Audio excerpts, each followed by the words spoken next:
Hello, everybody. It is Sunday in Pittsburgh, Pennsylvania. My name is Adam Bittner, Assistant Sports Editor for Multimedia at the Pittsburgh Post-Gazette, back for our weekly Steelers mock draft tracker video with Ray Fittipaldo, our Steelers insider. This is the video where we recap the week in mock draft picks for the Steelers from around the internet, maybe some interesting pro day visits, talking about the players and how they might fit or not fit with the Steelers.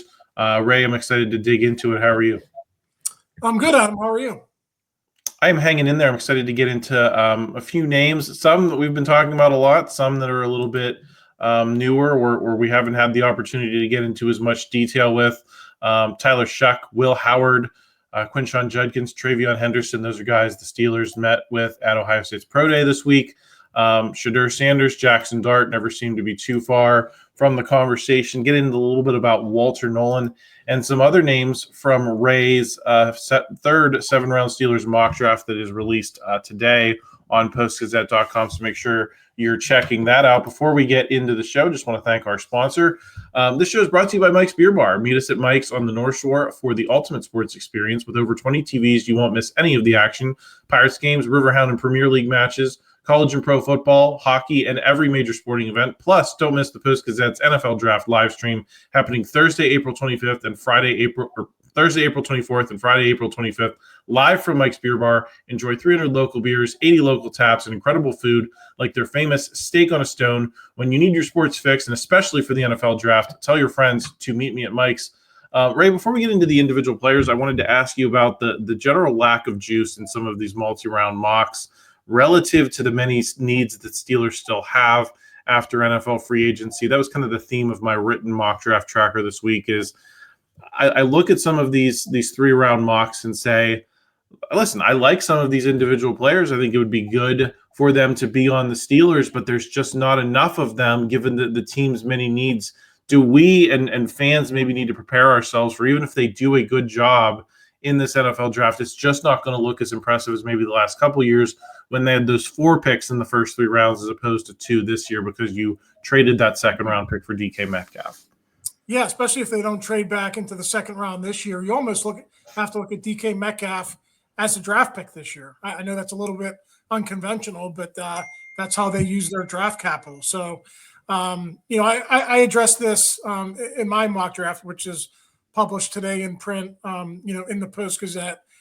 The picture is starting to become a little bit more in focus here because you look at what they did in free agency, right? They signed 2 cornerbacks, Brandon Echols and Darius Slay. Darius Slay is going to start. I'm having a hard time seeing how they're going to draft a corner now, just because they got like 6 or 7 guys on the roster who are under contract for 2025. You could now say the same thing for inside linebacker with the addition of Malik Harrison, and outside linebacker, because Malik Harrison can play outside linebacker as well. So you could almost like eliminate all but 2 positions on defense, safety and defensive line. So that's kind of how I'm looking at it now. In my mock draft on Sunday, I had them taking Kenneth Grant in the first round. Then they go heavy on offense, and then they go defense later in the draft. But you're right. I think it's hard this year to fill all those holes on the roster just because they are minus a few draft picks because of that trade. Ray, a couple of years ago when they ended up taking Joey Porter Jr. with that first pick of the second round, we talked a lot about how teams like to move up between day 1 and day 2 after they see who's left and have a better feeling for how day 2 is going to shake out.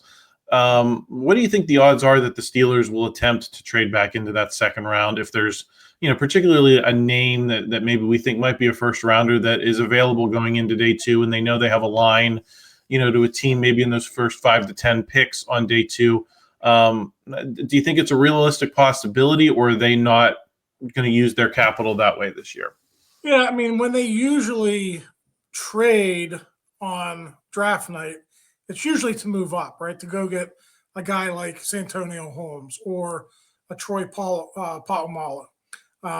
Now, can you trade back? Yeah, they don't do it often, but I could actually see it happening this year. Maybe they go against the grain a little bit. Let's say they're sitting there at 21 and 3 of the defensive linemen that they like haven't been drafted yet. Well, maybe you could trade back 5 or 7 picks. Be confident you're going to get one of those guys, and then maybe in return you get, a late second round pick or, whatever that might be, whatever the trade value chart, says at that point. So, another team has to be willing to come up and to pay that price. So we'll see how it goes. But more than likely, I think the Steelers will stand pat at 21. I think there's going to be a good player there, and I think they'll make the pick where they are right now. Ray, could you clarify for people, because there's been a lot of talk this week about the compensatory picks that they've amassed in terms of losing free agents. So they expect to have more picks in 2026. Right. Could you clarify for people whether they could use those picks to trade up this year, A, and B, whether that's something they would want to do, or whether you're eyeing that capital as something for 2026, especially with an eye toward possibly getting the quarterback of the future? Yeah, so they have 10 picks in the 2026 draft. Right now, they have 4 compensatory picks in the 2026 draft, but those are not awarded until like February or March of 2026. So you could trade those, but you would have to trade those before next year's draft. You could not, trade those, for the upcoming draft. So that's why all the speculation is that they can move up and get a quarterback next year. I know that's a popular thing right now to think about. And, let's face it, the Steelers haven't really collected comp picks like they are now. The first couple of years of Omar Khan's tenure, and they're doing it now. And I think they're doing it for a reason. Listen, it could just be they're going to have a ton of holes to fill on their roster in 2026, and they're going to use a bunch of those picks. But I think it is trending toward, hey, if we don't have a quarterback in place, we got to go get our guy sooner rather than later. I mean, Adam, you know this better than anyone. This is the 3rd year in a row they're going to have complete turnover, starter backup number 3 in their quarterback room. That's almost unheard of in the NFL, but that's where they are right now. Well, we're going to get into quarterbacks, Ray, and I think something that's sticking out to me is that this kind of reminds me of the Kenny Pickett draft in terms of there's not a whole lot of guys that I'd be in love with for the Steelers, and you can't always bank on having a draft where you're going to find that next guy. So if you feel good about the 2026 draft, maybe you can't let that opportunity get away. I'm not going to say it's like 2004 when you have Ben Roethlisberger, Eli Manning, all those guys going in the same draft, but I think it's certainly you're looking toward next year's being better than the options you have in front of you now. But that said, I do want to get into some of these quarterback names. I know you had the Steelers drafting Tyler Shough in your mock draft release today. I've seen him in numerous places. I think at least 3 or 4 picks beyond yours. Why is he rising in popularity in your mind and maybe in the mind of some of these multi-round mock drafters? Yeah, I had the Steelers taking him with their 3rd round pick, number 83. And listen, we're taping this late in the week, but as long as Aaron Rodgers remains unsigned and the Steelers only have Mason Rudolph and Skylar Thompson on their roster, anything is possible. I mean, you have to consider all options here. And I think Tyler Shough, when you look at, his resume, and I know we're going to get into other quarterbacks who maybe, 1st round, maybe Steelers have to trade up to get them, or maybe they'd fall to 21. But to me, of all the mid-round guys, kind of like those guys in that 2nd or 3rd tier, Shough is the one who intrigues me the most. You watch him move around. I mean, he ran like a 4.63 in the 40 at the combine. He didn't run a lot in college, probably because he was injured a lot, but he can move. Like, this guy is not going to be a statue pocket passer. And then you watch some of his clips throwing the deep ball and his arm talent, it's really good. Now, would you have to get over his injury history? Yeah. I mean, there's a lot there. Less of a concern for me is his age. He's going to turn 26 in September, but really any other position, that would be a huge factor. It would be a red flag. But when you're a quarterback, I mean, these guys play into their late 30s, and they're really good into their late 30s. So, if you hit on this guy, and even if he's just a backup, that would be, a good pick in my mind. So I would have liked to probably wait until the 4th round to get a quarterback, but I know a lot of times those guys are pushed up. So I'm taking him in round 3, and see if you could take a flyer on a guy who might develop into a good player. Do you have any concern about how the mobility plays? Because I think one of the critiques I've seen from him about him is that he doesn't respond well to pressure, and there might be a hesitancy there of like if he knew or if he was able to process the rush quick enough, yeah, maybe he has the athleticism to escape. But I believe he only had 19 rushing yards the entire season at Louisville. So even if that athleticism is there, are you concerned at all about how he's able to use it? Yeah, so he's definitely a developmental player. This isn't a guy you would pick and have him come in and compete with Mason Rudolph for a starting job. This is a guy who's played some in college, but he's been injured a lot. And really, this past season at Louisville was the first time he really had a full season. So to me, he's just got to play. And how you react to pressure and how you react to certain situations, a lot of times that just comes with reps. So he'd get plenty of those in practices and training camps and preseason games, and you see how he develops. But in terms of the arm talent, Adam, I don't know that there's a better thrower of the football in this draft. Maybe Cam Ward, but after that, there isn't a guy with the arm talent that Tyler Shough has. I think you set up my next question well, because Will Howard's a name from Ohio State that we've talked about a lot. I believe you had him in one of your early round mock drafts as potentially that guy in that developmental 3rd, 4th round range. Having gone through the process at this point, do you like Shough more than Will Howard? And if so, why would that be the case? Yeah, totally different types of quarterbacks. Probably classify Howard more as a game manager. He's not as athletically gifted, arm talent-wise as Shough, where really you watch him run the 40. He can move a little bit, but he's not a guy who's going to run a 4.63. So great leader, national championship caliber type of a quarterback who raised the trophy for the Buckeyes this year. That's all that stuff is good. And listen, if you can get a guy like Will Howard in the 4th round and he develops into like a good backup quarterback for you for 4 or 5 years, much in the same way Mason Rudolph did when he was a 3rd round pick, then that could be a good pick for you. I kind of put Shough up there in the 3rd round because I think there's a little bit more potential there. I think for a guy like Howard, get him in the 4th round, I think that'd be a good pick there.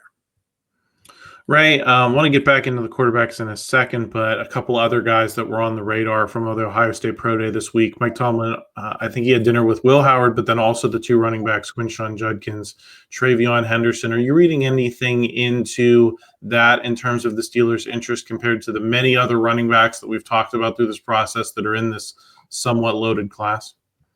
Yeah, so Henderson probably late 1st, early 2nd round pick. I don't think he's going to be there unless the Steelers can trade back into the 2nd round. Judkins, long shot that he's there at number 83, but maybe he falls. And you mentioned that there are a lot of really good running backs in this class. So at some point, it's going to be a matter of what type of back does each team need, right? So the Steelers, I believe, have a specific need for a bigger back. They have 2 tiny backs, 2 really good backs, I think, in Kenneth Gainwell and Jalen Warren, but you can't go into a season with 3 small running backs. So Judkins would fit the bill. He's a bigger guy, 220 some pounds, and he can handle that short yardage and that the goal to go situations. I think he can handle that well, and he's fast too. He ran really well at the combine. So of those 2 that the Steelers met with, I think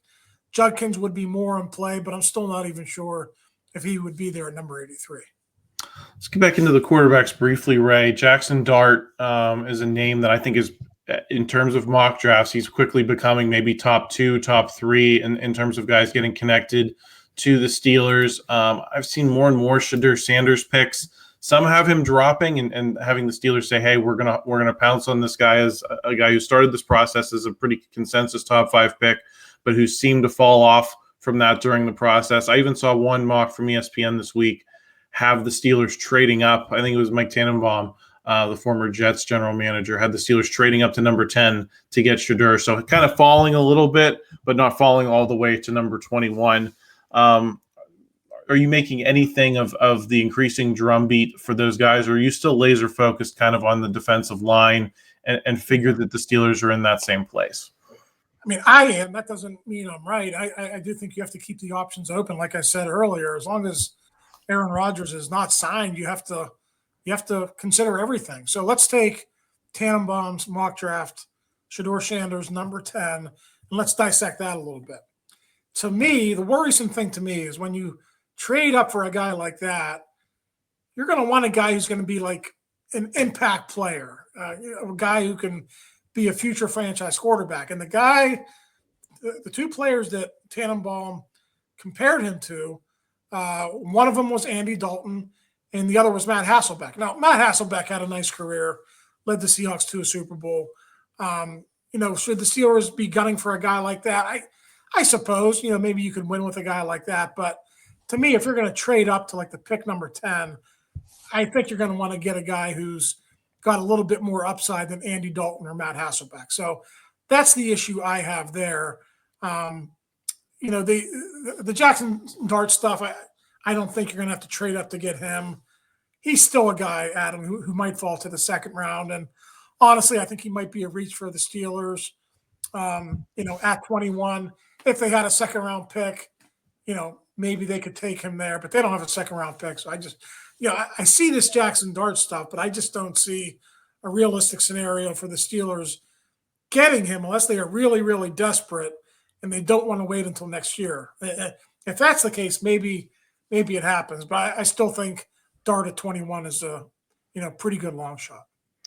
Well, something I've learned from this process, Ray, is when the more volatility there is with a player, it seems to me the less likely that the Steelers in particular are going to be the team to take a chance on him and kind of have a different evaluation from everyone else. I think Brian Bacco mentioned on the show earlier in the offseason that the Omar Khan, Andy Weidel boards seem to, better align with what consensuses are around the NFL. So when you see a volatile prospect in terms of their mock draft stock, is that something that gives you caution, specifically with what you know about the Steelers? And let me add this, also coming off of a similar experience with Kenny Pickett. I think you could say that about all the quarterbacks from that draft. They took the chance on Kenny Pickett. It didn't work out.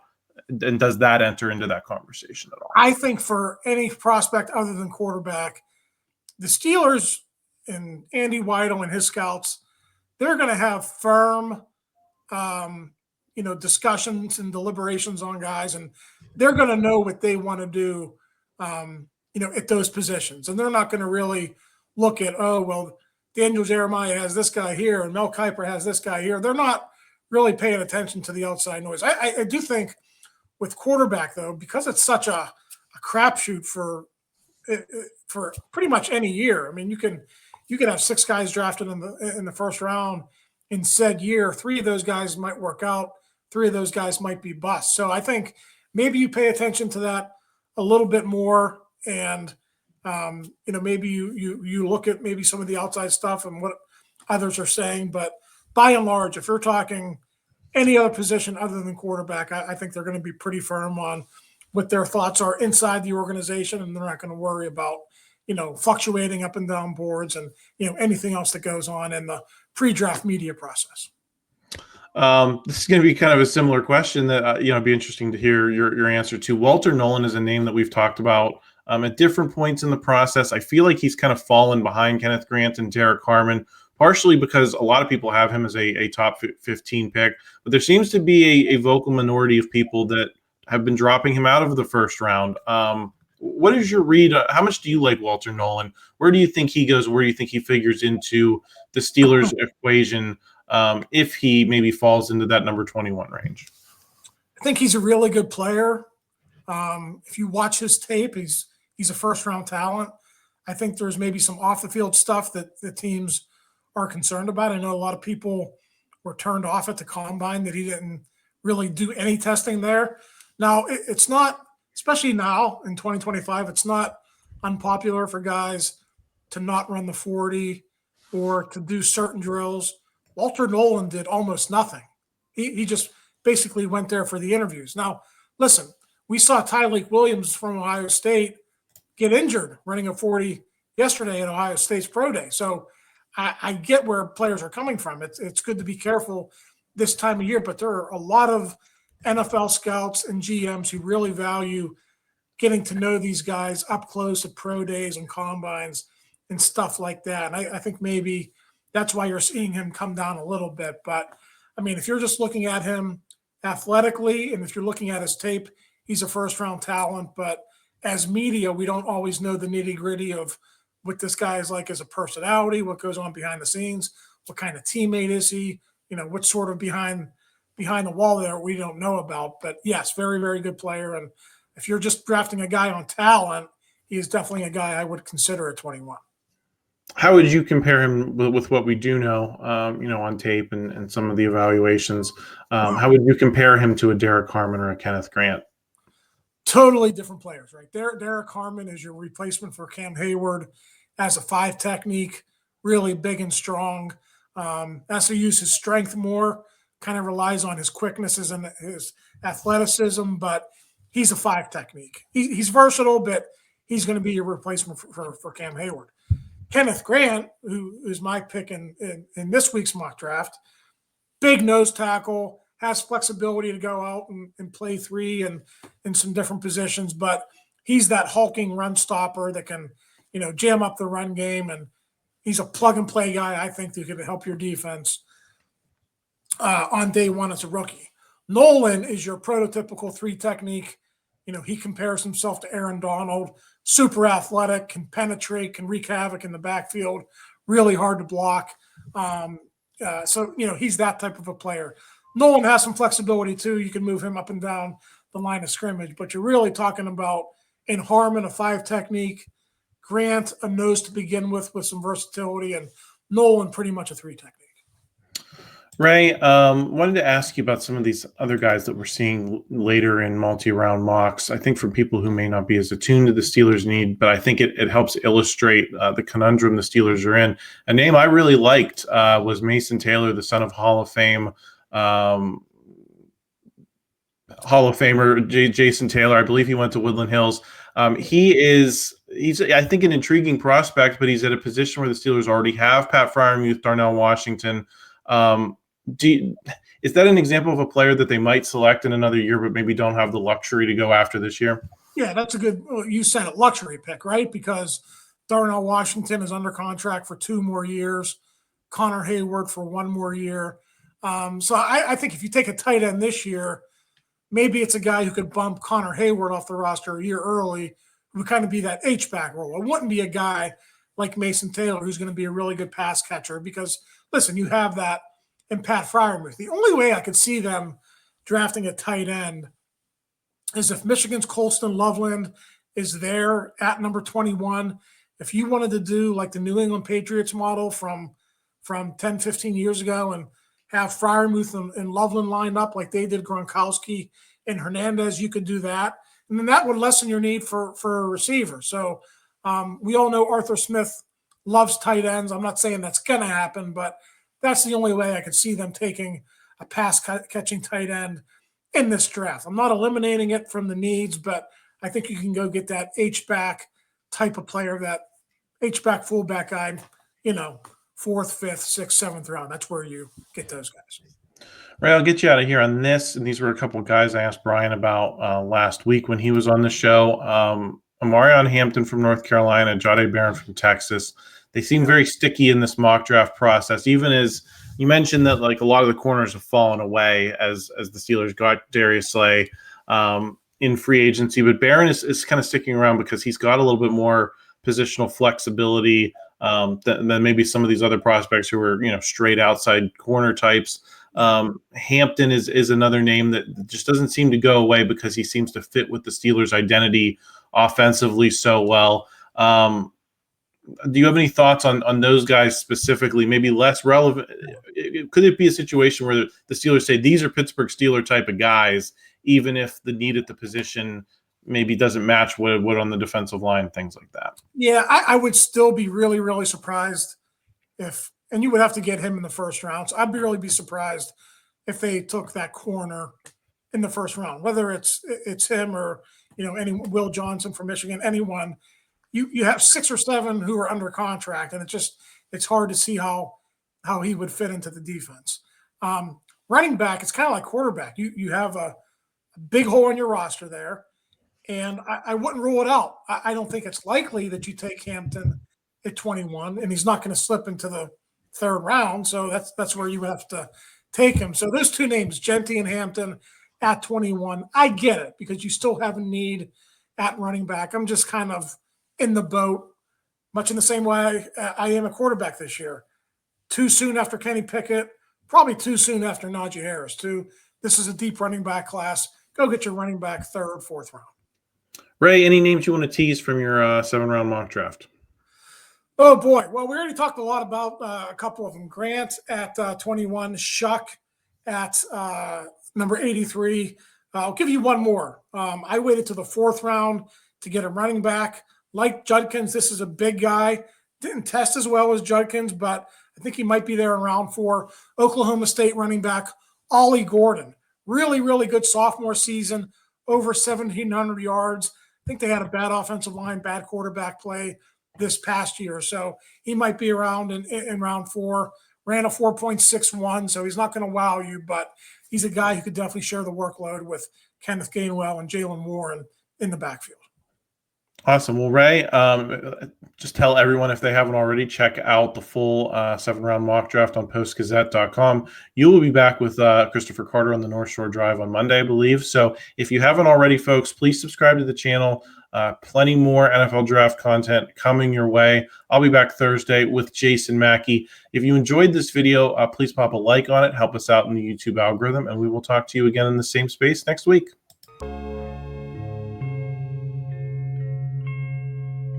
Thank you for checking out this content from Post-Gazette Sports. If you watch this video on YouTube, please like the video and subscribe to our channel. For all of the sports coverage the Post-Gazette has to offer, visit post-gazette.com.